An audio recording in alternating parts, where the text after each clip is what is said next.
प्रतिक्रिया दिन सुरु गरौँ न।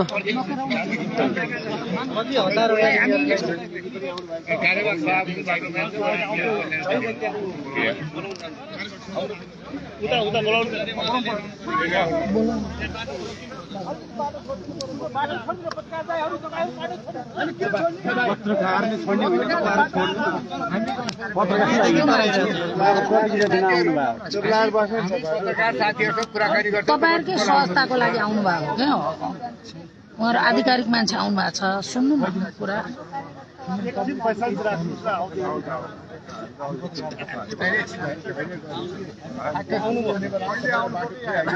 क्लियर गर्छ बहिनीले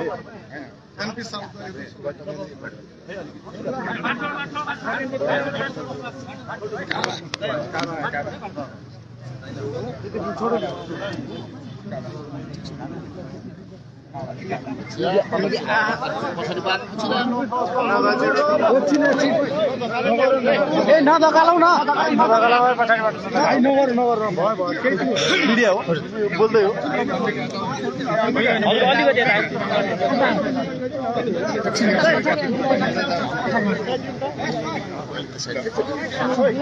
बोल्नुहुन्छ अब नगर्दैन त पछाडिबाट यार भएन नि तपाईं छोडिदिनुस् न तपाईँ कारण अलिकति त हामी तपाईँ छोडिदिनुस् न प्लिज तपाईँ छोडिदिनुस् न प्लिज अलिकति ब्याक हुनु न अलि ब्याक भयो तपाईँ कारण यहाँ त सबै तपाईँलाई मात्र देखिने भयो कि निर्वाचन आयोगको जुन निर्णय आएको छ यो निर्णय दुर्भाग्यपूर्ण निर्णय छ संविधान दल सम्बन्धी ऐन विधान प्रक्रिया विधि र नेपाली कांग्रेसको विधानको ठिक विपरीत आएको छ पहिलाको नजिरको पनि खिलाफ षड्यन्त्रपूर्ण तरिकाले आएको छ जुन हामीले आशंका गरेका थियौं त्यो आशंका अनुसार नै षड्यन्त्रपूर्ण निर्णय आएको छ र निर्वाचन आयोगकै योभन्दा अगाडिका दलका विवादहरूको निर्णयको स्थापित नजिरको विपरीत आएको छ त्यसैले सम्पूर्ण रूपमा यो निर्णयलाई नेपाली कांग्रेस खारिज गर्दछ हाम्रो लागि यो निर्णय अमान्य छ हामी राजनीतिक वैधानिक सबै खाले लडाईहरू लड्छौं तपाईहरु अदालत जानुहुन्छ अब वैधानिक राजनीतिक सबै लडाईहरू लड्छौं कानुनी अदालतमा पनि यसको हाम्रो के स्वरूप हुन्छ के हुन्छ केन्द्रीय कायदामा बैठकपछि निर्णय गर्छौं आज म तपाईलाई यति भन्ने यो निर्णय पार्टीको निर्णय अनुसार धेरै समय अगाडिदेखिको तपाईहरु पनि सुन्नु भएको छ सबै सेटिङ भएको छ यो भएको छ त्यो भएको छ ती कुराहरू भनिएका थिए त्यो कुरालाई सबै कुरालाई चिर्दै अहिले आएर के देखियो भने आज आएर त्यति मात्र होइन एक पक्षले दाबी गरेको बारेमा मूल नेपाली कांग्रेस 14औं महाधिवेशनबाट निर्वाचित सभापति शेरबहादुर देउवाको नेतृत्वको नेपाली कांग्रेस जुन नेपाली कांग्रेस आज पनि नेपाली कांग्रेस विधान अनुसार केन्द्रीय कार्य समिति अहिले पनि यथावत छ पार्टीको विधान अनुसार हामीले जेठ मसानसम्म म्याद छपेका छौं तपाईलाई मैले दिउँसो पनि भनिसकेँ अब अदालत जाने कि आन्दोलन गर्ने त्यसैले के छ भन्दा निर्वाचन आयोगले आधिकारिक कानूनी रूपमा एक पटक संस्थापन पक्ष तथा नेपाली कांग्रेसको 14औं महाधिवेशनमा निर्वाचित सभापति र केन्द्रीय समितिलाई एक पटक नबोलाइकन जुन यो पनि के भन्दा अझसम्मको निर्वाचन आयोगको निर्णय गर्ने प्रक्रियाको पूर्णतया खिलाफमा छ भन्दा त्यसैले मैले भने प्रक्रियागत रूपमा पनि त्रुटिपूर्ण छ षड्यन्त्रपूर्ण छ कानूनी रूपमा षड्यन्त्रपूर्ण छ वैधानिक रूपमा षड्यन्त्रपूर्ण छ नेपाली कांग्रेसको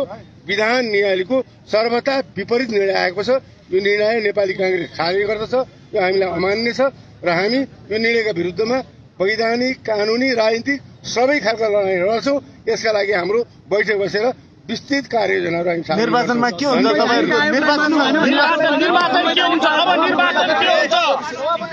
दर्शक दिन हामीले सुन्यौं कार्यवाहक सभापति पूर्णबहादुर खड्काले आफ्नो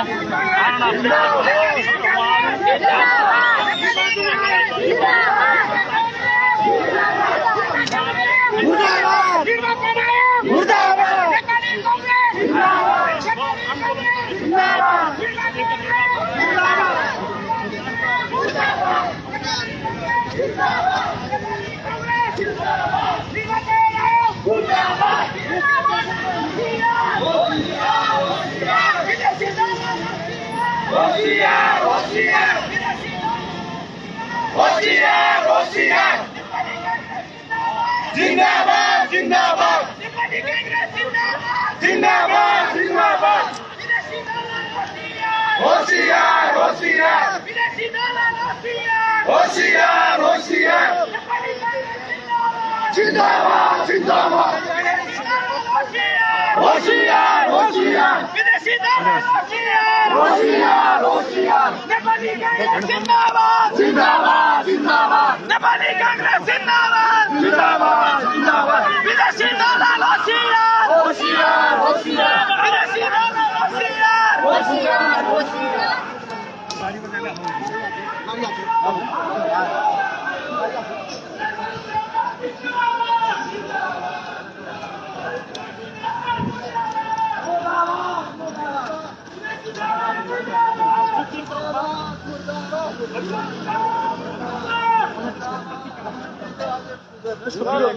टिप्पणी गर्नु भएको छ। हामी अहिले हुन्छौँ है यहाँ, हामी अहिले जाने होइन।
हामी अहिले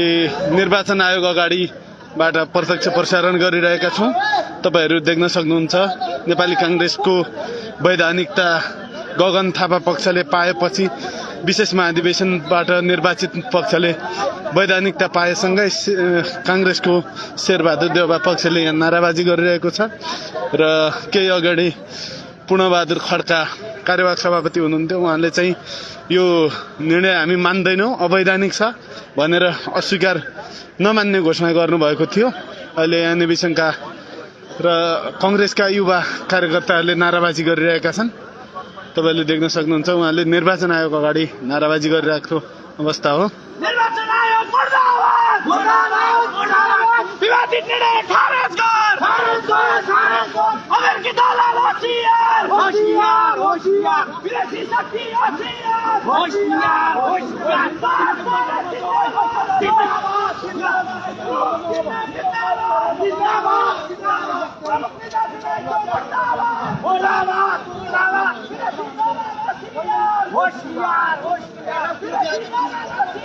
होशियार होशियार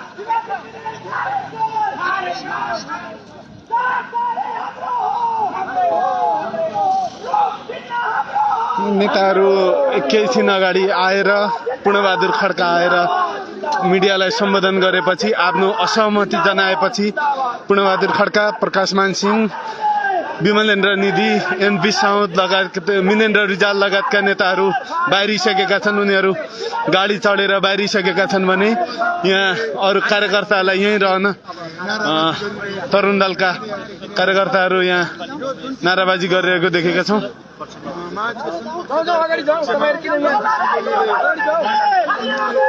निर्वाचन आयुक्त, प्रमुख कार्यवाहक निर्वाचन आयुक्त र निर्वाचन आयोग विरुद्ध नाराबाजी भइरहेको छ।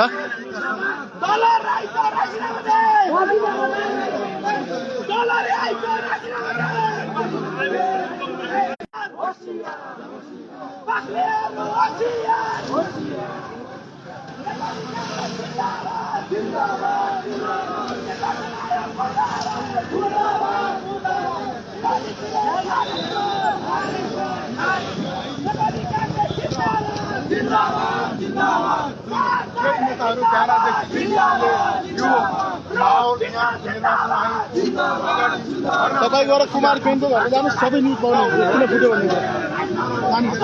कहाँ हो त्यो?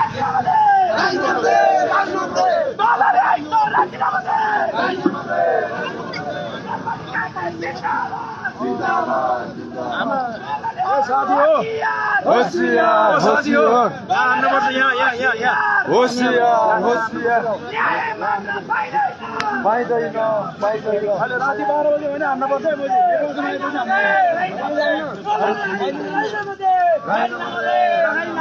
डलर आयुक्त चाहिँदैन विदेशी दलाल होशियार विदेशी दलाल होशियार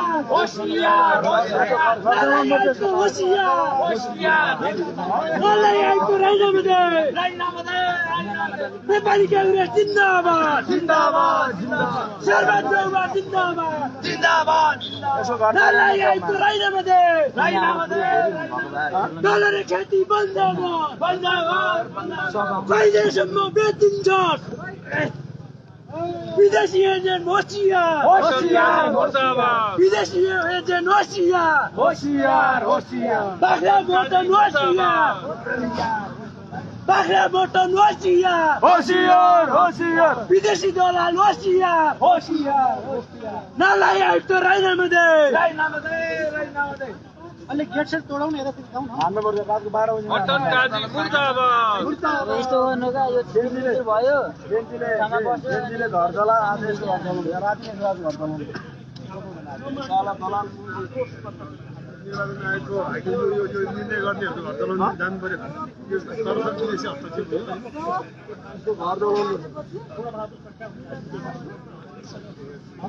गेट खोलेर राति जाउँ न आउनु के डराएको साथी हो यसको ऊ गेट खोले भित्र जाउँ न भित्र गेट खोले हो ल जो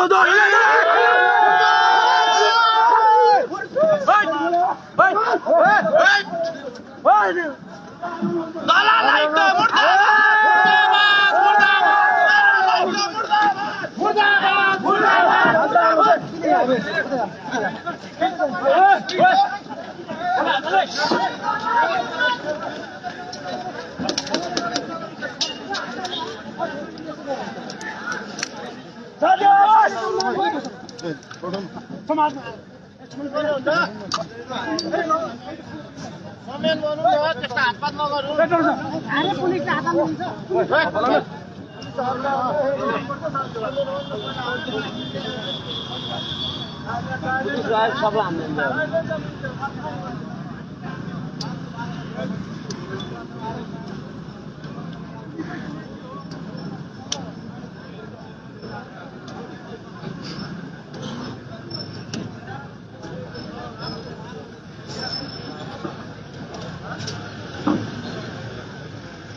निर्वाचन आयोगले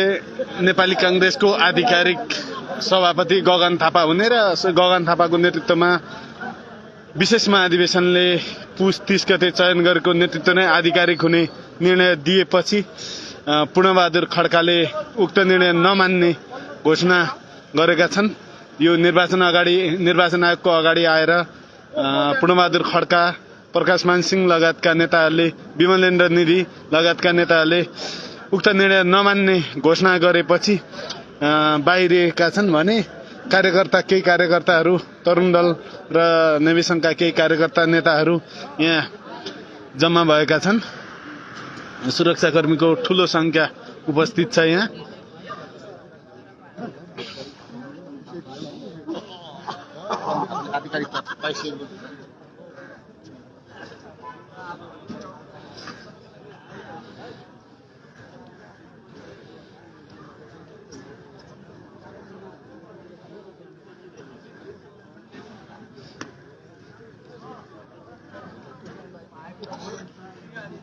आयुक्तका घरमा गएर आगो लागि गर्ने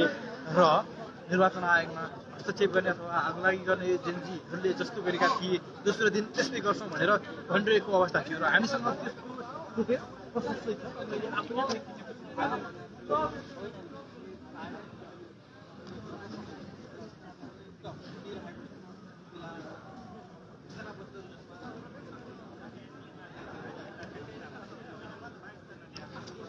तरुण दलका अध्यक्षकै नेतृत्वमा यहाँ प्रदर्शन भइरहेको थियो भने अहिले जमलतर्फ तरुण दलका अध्यक्ष जमलतर्फ लागेका छन्। अरू कार्यकर्ताहरू पनि बिस्तारै घरतिर बाहिरिन थालेका छन् यहाँ प्रदर्शन स्थलबाट।